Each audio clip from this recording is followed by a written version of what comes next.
One of the things I enjoy while consuming anime season to season is noticing trends. And I know, granted, everybody noticed the mecha boom, everybody noticed the magical skull boom, everybody noticed the current isekai boom that's happening right now, but every now and then there's like subtle ideas and subplots within shows that seem to be shared across multiple shows in a season. And granted, it's not a new idea with this particular one. It is one that seems to be uh, plentiful, so to speak. And that is the idea of bullying and self isolation specifically that I've noticed with this current season, Winter 2021. Granted, with Fall 2020, we had like three shows that had characters that were self isolating. We had Kuma Bear. You had a character in that one that was. It didn't really get too much into her reasoning, but she was, alone in an apartment playing VR games all the time. With I'm Standing on a Million Lives, he didn't like society in general. And with Adachi and Shimamura, you had a character that was, skipping class and didn't really want to be around other people. So, like I said, it's not a new idea, and especially been in storytelling for a long time. I think it is a writing tool that a lot of writers like to use because it's a starting point. It's a good starting point because you don't have pre-established relationships. You have a character that's able to move on to another direction, and you're able to take that journey with them or overcome something in general. But it is fascinating to kind of note that we have so far that I've seen with the shows that I've watched. I think I've watched about seven or so shows this season already, and five of them have characters who were bullied or self isolating. And that is Wonder Egg Priority. With that particular show, you have a character that was, severely bullied. She had a transfer student come in, and that transfer student befriended her and became the target of the bullying to the point that she committed suicide.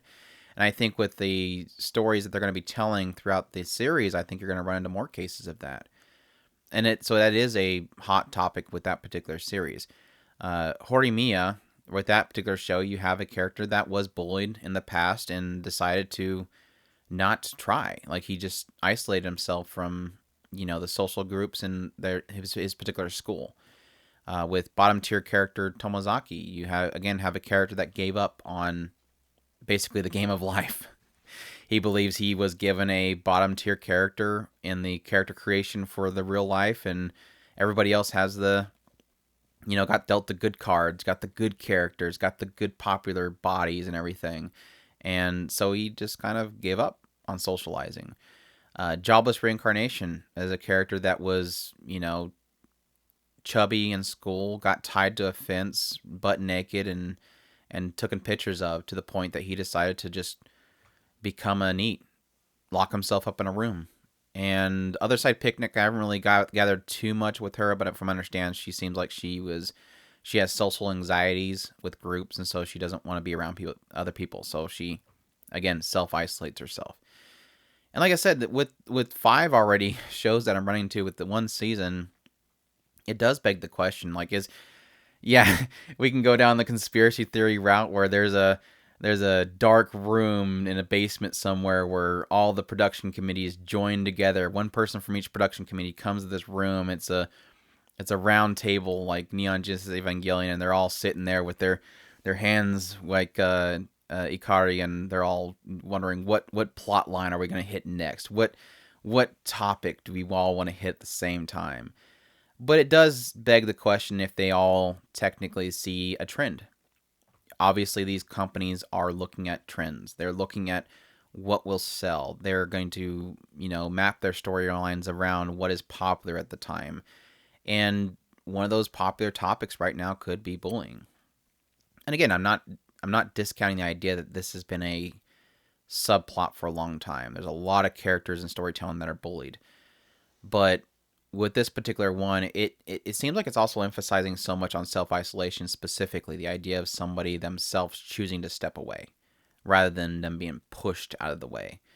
And it's interesting. It is an interesting idea. What if there's maybe outside of the production committees all aligning everything together? I mean, we all had the situation with back in the day when Asterisk War came out the same season that Chivalry of a Fell Knight came out, and we all had a million YouTube videos of different people saying, "I noticed that these two are very similar." that aside, it is I think one of those things where you wonder if there's like things aligning to bring up the topic. So that's where I came from. At some point watching through these shows, I noticed this trend and I talked to my brother Chris and I said, "Man, it's crazy how many shows are hitting the same topic. I'm thinking of making a video." And he's like, "Well, before you do that, you might want to watch Jobless Reincarnation." And I'm like, "I haven't watched that one yet. I'll go check it out." And sure enough, it's got this similar concept to it.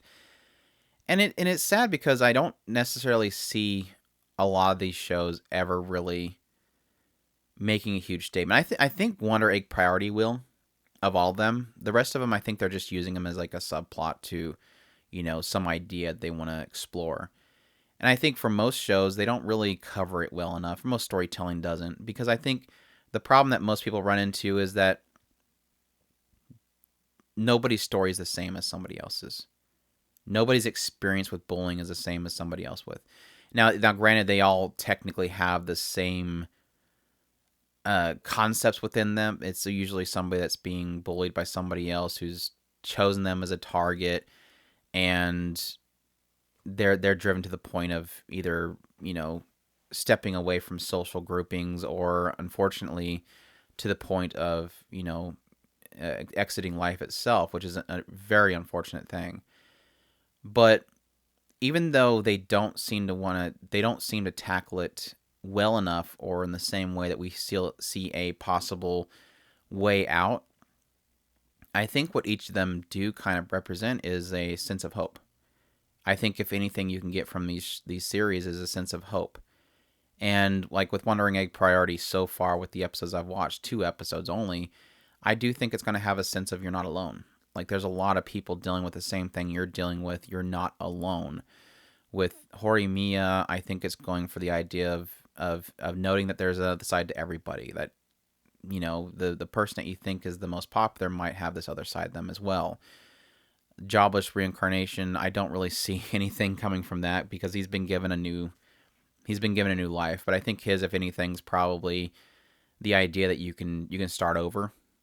I guess if for the sense of somebody in schooling, maybe transferring and starting over somewhere else, or if you're in a bad job, get a different job, go explore other options. Bottom tier character Tomazaki, probably going for something that's in the range of, try, just give it a shot. Don't just quit. Give it another shot. And like I said, I don't think they're all going to really give somebody an answer. I don't think you should be going into these stories looking for any answer. Like, I'm in that same guy's shoes. Maybe I can do that. Because I don't think it's as simple as that. Like I said earlier, I think everybody, their experiences with bullying, either in school or in the workplace, is not the same. And thus the answer is not going to be the same. But like I said, I think the most important thing to get from anything, if nothing at all, is the idea of hope. And I think that's an important thing to always know. Because I think we've all been through, I think even the people that have, maybe you were popular in high school, you probably weren't popular in middle school. I think everybody at some point in their life has experienced, or right now are experiencing, some type of bullying, whether it's in the workplace or in school. And I think the thing that we should always take in mind is that there's always hope. There's always a step. There's always this one place you can go. And it's not always going to be easy. And the answer is not always simple. It's never simple. Let's be honest. I personally spent quite a bit of my life in schooling being the bullied. And I spent quite a bit of my life avoiding that by, finding that one person I could hang out with that I knew that wasn't in that tier that is allowed to be bullied, basically. I found that escape route and I hung on to it. And that sometimes is the answer, is finding that out, finding that person.